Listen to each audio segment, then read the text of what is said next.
E aí, gente, tudo bem? Bem, a gente viu nesse instante como é que a gente faz para poder trabalhar com o range, né? A sequência de valores que são geradas de forma automática através do comando range ali no computador e tal. Então, a gente viu isso justamente para poder a gente começar a trabalhar com os vetores. E nesse vídeo de hoje eu vou justamente mostrar para vocês o que são esses vetores, tudo bem? Vamos lá, vamos criar uma pasta para o conteúdo desse vídeo, que é o C07 vetores. E vou criar um arquivo simplesinho. Foi não? New file, pronto, agora foi, chamado vetores.py. Então vamos lá. Primeiro vamos entender rapidão o que são os vetores e para isso eu preciso da ajuda de um editor de planilha só para poder vocês compreenderem direitinho. Então aqui o Excel que vai nos ajudar.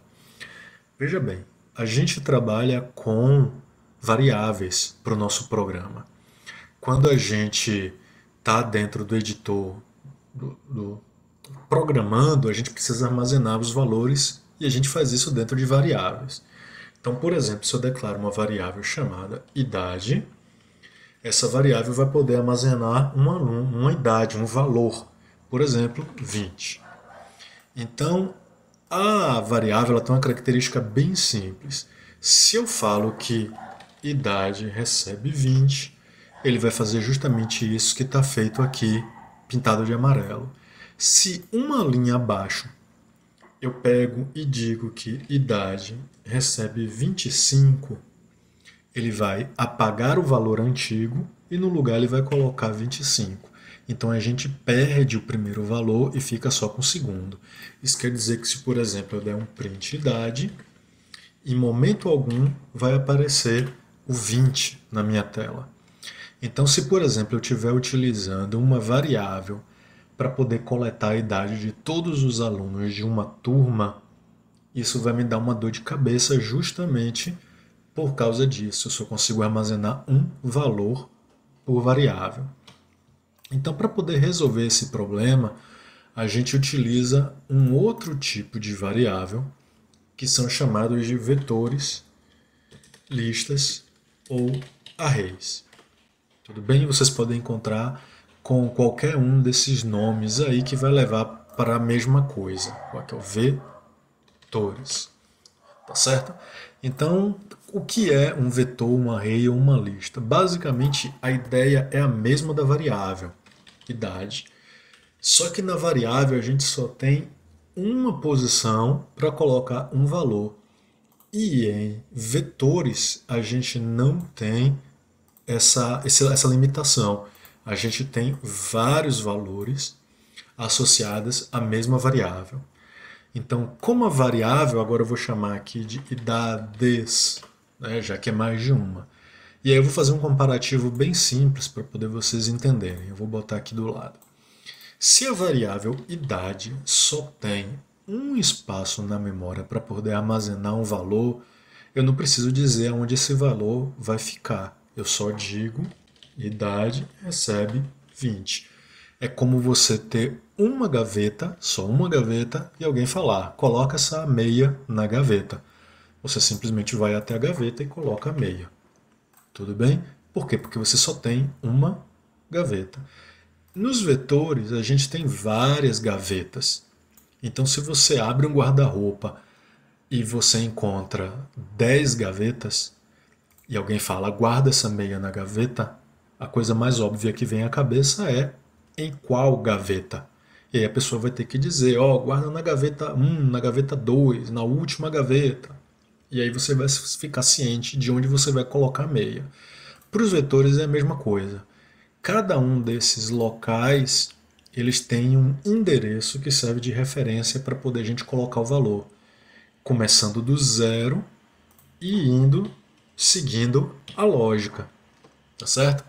Então, esses locais, esses números aqui em cima, eles são chamados de índice, chave ou endereço, tá bom? Então, índice, chave ou endereço são esses valores que referenciam cada uma das posições do nosso vetor. Então, se agora eu quiser colocar o 20 no vetor idades, eu não posso mais simplesmente usar isso daqui, porque eu não tenho mais um espaço, eu tenho vários espaços. Então agora eu preciso dizer que idades, certo? Note que agora eu uso letra maiúscula, né, para poder, é uma convenção, tá bom? Não é obrigação. Idades, e com colchetes eu digo onde o valor vai ser guardado. Então eu vou dizer que idades na posição 0 vai receber 20. E aí o meu programa vai pegar o vetor idades na posição 5, ou perdão, na posição 0, e vai colocar o valor que eu disse para poder colocar. Tudo bem? Então, isso daí são vetores. É dessa forma que a gente utiliza, tá bom? Bem, no Python tem uma coisa. Isso daqui serve para algumas linguagens de programação, como por exemplo o Java. Se você entendeu isso aqui, tá muito fácil de usar no Python agora, porque é muito mais simples usar isso no Python. Veja bem o porquê. O Python, ele não cria um vetor com tamanho definido, ele simplesmente cria um vetor. Então, se eu tiver um vetor, se eu quiser um vetor chamado idades, eu vou lá e digo que idades recebe, abre e fecha colchete. Com isso, o Python cria a variável idades e diz que ela está apta para receber vários valores, como eu estou colocando aqui. E se eu quiser saindo colocando os valores, eu simplesmente utilizo uma função built-in. Função built-in é uma função que está inclusa em alguma coisa, fazendo da seguinte maneira: eu chamo o meu vetor, ponto, append, certo? Ou seja, anexe, coloque, alguma coisa assim, e digo o valor que eu quero ficar. Qual é a vantagem disso? Quando ele cria o meu vetor, ele não determina um tamanho, logo ele não fica com vários espaços armazenados na memória. Por exemplo, da forma que eu mostrei aqui, que funciona, por exemplo, na linguagem Java, eu tenho 3 posições sem nada dentro, entretanto elas estão ocupando espaço na memória RAM. Aqui no Python eu não tenho nenhuma posição, então não está ocupando nenhum espaço. Depois eu peço para adicionar um valor, deixa eu pegar aqui para poder copiar, e ele vai fazer só isso daqui, ó. Então recebe 25. Então eu tenho uma variável do tipo vetor que só tem um valor dentro dela. Tudo bem? Que é a posição 0. Enquanto aqui eu tenho vários outros espaços, mesmo sem nenhum valor, mas ocupando espaço na memória. Então o Python tem essa grande vantagem aqui. Então todas as vezes que eu utilizar o comando append, vou usar ele mais uma vez aqui, ele vai pegar o meu vetor e vai adicionar mais uma posição, agora a posição 1, e vai colocar o valor que eu colocar aqui entre parênteses, por exemplo, aqui agora 16. Então ele vai lá e coloca 16, tá certo? Essa lógica aqui, ela serve para poder armazenar qualquer tipo de valor. Então se você quiser colocar texto, se quiser colocar números, valores booleanos e por aí vai, eles funcionam sempre da mesma forma, append. Então a gente vai passar agora para o código e eu vou mostrar a vocês como utilizar isso de uma forma bem prática, certo? Então vamos lá, pegar aqui e vamos para o ato. Então, muito bem, se eu quiser usar um vetor, acabei de falar para vocês, vou chamar aqui alunos. Aí eu digo que alunos recebe esse abre e fecha colchete aqui. Então, assim, ó, uma coisa interessante, vetor não é o único tipo de coleção de dados, certo? Coleção justamente porque tem uma coleção, eu tenho vários dados na mesma variável. Existe o vetor, existem as tuplas e existem os dicionários. A gente vai trabalhar com eles várias vezes ao longo do nosso curso. Então, com calma, eu vou explicar como é cada um deles, tá certo? Então, o que nos interessa agora é o vetor, que é uma coleção de dados que a gente pode alterar. Então, eu vou botar aqui o comentário, certo? Declarando um vetor. Tá bom? Então, eu vou aqui agora dizer que alunos.append vai armazenar Maria. Isso, eu vou até botar o comentário também. Adiciona valores ao vetor. Tá certo? Então, para poder a gente ter certeza, eu vou fazer o quê? Print alunos. Esse comando aqui, ele exibe todo o vetor, certo? No formato que o vetor é, ou seja, nesse formatozinho aqui com os valores separados por vírgula. Então, eu vou rodar aqui o algoritmo, tá bom? E aí vocês podem visualizar. Observem que ele exibe Maria no formato do vetor. Eu vou adicionar mais um valor. Então, alunos append João. Opa, João. Prontinho. Ó, eu tenho o hábito de pressionar Ctrl seta para baixo e ele duplicar uma linha para poder facilitar. Só que aqui não está configurado. Eu vou fazer aqui rápido. É até legal se vocês quiserem aprender como é que faz, vocês fazem. Certo? É bem simples. A gente vem aqui File, Settings, aí tem aqui Keybinds. Ele vai mostrar todas as teclas de atalho que você tem configurado por padrão no Atom. E aqui em cima tem um link para o seu mapa de teclas, certo? A gente vai abrir aqui, ele abre um arquivo JSON para poder a gente configurar. Ele tem dizendo aqui como é que faz, ó, certo? Aí eu vou usar esse aqui, ó. Copiar, colar, apagar essa linha de comentário aqui. Aí Atom Text Editor, que é justamente essa área de edição de texto. Ele vai fazer aqui um Enter, não é um Enter que eu quero, é Ctrl tracinho down, que é a seta para baixo, tá certo? Isso vai fazer com que eu copie uma linha. Deixa eu abrir aqui, down, Alt down, Ctrl down, eu acho que é Ctrl D, CTRL, Shift D. Pronto, Ctrl Shift D, editor, dois pontos, duplicate line.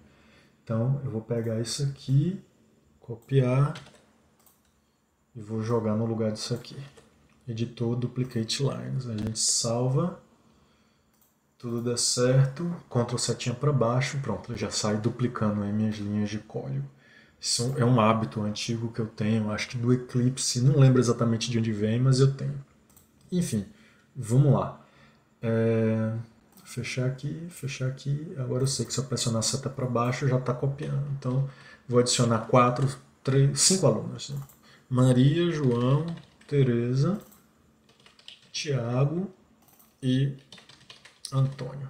Antônio, prontinho. Vou apertar F6, ele vai rodar aqui e ele exibe Maria, João, Tereza, Tiago e Antônio. Tudo bem? Você nota que ele exibe para a gente no formato de vetor, tá certo? Arrumadinho como é um vetor. Todo arrumadinho, né? Cochetes, os valores separados por vírgula e o cochete no final. Se você quiser exibir os valores de forma independente, aí você vai ter que acessar posição por posição. E aí vem a grande sacada, certo? Existem duas formas de você fazer isso. A primeira forma é utilizando um iterator, que é uma variável, eu expliquei para vocês, né? É uma variável que interage com cada uma das posições do meu vetor. Então, como é que eu faço isso? Como é que eu faço isso? For aluno in alunos e aí print aluno, tá bom? O que é que isso aqui faz? Esse trechinho que eu acabei de selecionar aqui, ele vai fazer com que a variável aluno seja cada um desses valores. Então, for aluno em alunos, coloca aluno aqui. É como se eu fizesse assim. Aluno recebe Maria. Certo? Aí ele mostra. Quando ele mostra, volta para o laço. Nessa volta, agora vale João. Aí ele mostra. Nessa volta, Tereza. E por aí vai. Certo? Então isso aqui faz com que o aluno assuma cada um dos valores. E aí ele vai lá e exibe os valores para mim. Eu vou fazer o seguinte. Vamos botar aqui. Fazer aquele print de uma linha para poder separar as execuções, a gente não se confundir. E aqui embaixo eu coloco o meu laço de repetição com a impressão. Então, eu aperto F6 e aí pronto. Ó. A primeira impressão, certo? Com o laço, sem o laço, exibindo todo o vetor. E aqui com o laço de repetição. Tudo bem? Então, aluno assume cada um dos valores e eu mostro cada um dos valores de acordo a um laço que for, ao passo do laço que estiver executando. Uma outra forma de fazer isso é através da execução, e é por isso que eu precisava do range do vídeo passado, usando posição por posição. Como é que eu vou fazer isso de usar posição por posição? Bem, deixa eu descer aqui o código, botar aqui para poder facilitar para a gente. Pronto. Então vai ser assim, for i p de posição, certo? Ao invés de usar i de novo, in range. Bem, como é que funciona o range? Se eu colocar aqui uma posição só, certo? 5, ele vai gerar de 0 até 4. Nesse caso, 0, 1, 2, 3, 4. Certinho, tudo bem? Então ficaria assim, ó, print alunos na posição P. Vou executar aqui. Opa, deu um errozinho. Ou esqueci dos 2 pontos. 2 pontos. Agora sim. Prontinho. Maria, João, Tereza, Tiago e Antônio. Mesma coisa que fez no anterior, está fazendo nesse agora. Só que é o seguinte, se eu adicionar mais 2 linhas aqui, certo? Agora com Jéssica e com Ricardo. E aí eu executar, certo? Note que o primeiro exibe os 2 nomes e o segundo não exibe os 2 últimos nomes que a gente colocou. Aí a gente vai ter que fazer o quê? Vai ter que vir aqui, trocar para 7. Vai dar trabalho. Todas as vezes tem de mudar aqui em cima, mudar aqui embaixo. Então a gente faz o seguinte. Existe uma função, certo? Função, como o nome já diz, é algo que tem uma utilidade, chamada de len. Para que serve len? Para determinar o tamanho de uma coleção de dados. Então len alunos. Com isso eu pego o tamanho do alunos e faço acontecer. Tudo bem? E aí agora, ó, Jéssica e Ricardo. Se você quiser, por exemplo, sei lá por que motivo você está precisando exibir isso de trás para frente. Eu quero exibir ao contrário essa lista aqui, por qualquer motivo que eu queira. Bem, nesse caso, você precisa prestar atenção numa coisa. O tamanho da minha lista, 2, 4, 6 e 1, 7. Se eu quiser exibir ao contrário, a última posição é a posição 6, porque ele começa do 0. Então 0, 1, 2, 3, 4, 5, 6. Então você vai ter que colocar naquela regra do range que a gente viu lá. O primeiro valor ele tem que ser maior do que o segundo. Só que assim, o tamanho de alunos é 7. Então eu preciso que seja 6, vírgula, que vá até 0. Então ele vai até menos 1. E que ele decresça. Então ele vai contar de menos 1 em menos 1. Então esse aqui vai exibir ao contrário. Vamos testar? 6. E aí aqui agora, ó, o último é Ricardo, o primeiro é Ricardo, o primeiro é Maria, a última é Maria. Tudo bem? Ele inverteu os valores do nosso vetor. Então, como é que isso aqui vai ser útil para a gente depois? Quando a gente estiver trabalhando lá com o nosso gerenciamento do time, eu já vou ler os nomes dos jogadores de cada um dos times. Profissional, amador e reserva, time verde, time vermelho. E aí eu vou controlar através da função len, porque não pode passar de 5 em cada time. Tudo bem? Então eu vou usar o append para poder pegar o nome dos jogadores. Depois eu vou usar o len para poder não permitir que passe de 5 dentro de cada um dos vetores. E na hora que o programa executar, eu vou usar uma dessas funções aqui, certo? Um desses comandos aí para poder a gente mostrar na tela como ficou a escalação de cada um dos jogadores. Perdão, cada um dos times. Aí a gente faz como depois? A gente cria um menu bonitinho, tipo aperte 1 para inserir o jogador, 2 para poder visualizar o time, 3 para qualquer outra função qualquer. E a gente deixa arrumadinho. Tudo bem? Então espero que vocês tenham entendido o funcionamento do vetor. Depois disso eu vou mostrar mais uma coisa para vocês que são as funções. E aí depois que a gente vê as funções, a gente volta para o nosso sistema de gerenciamento de time e arruma ele direitinho. Tudo bem? Espero que vocês tenham entendido. Qualquer dúvida, por favor, postem lá no post que a gente no fórum que a gente tenta resolver o mais rápido possível. Até mais.